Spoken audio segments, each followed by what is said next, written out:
रब्बा देखदा बैठा टुर टुर के, तेरी दुनिया ते जो थींदा पे। कोई बुल्ले शाह, कोई मेहर अली, कोई बाहू सुल्तान सदींदा पे।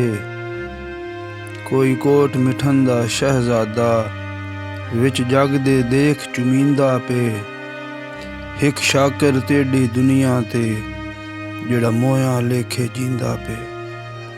मैं कीमती हाँ पर बेफायदा, कहीं सुख दरिया दी पुल वांगू। बैठा तुर तुर देखदा बागां को, कहीं खम कुतड़े बुलबुल वांगू। सटे कावड़ नाल भुका मैकू, कहीं उजड़ी सेज दे फुल वांगू। सटे कावड़ नाल भुका मैकू, कहीं उजड़ी सेज दे फुल वांगू। मैं शाकिर अपने मालिक को, हाँ याद मामूली भुल वांगू।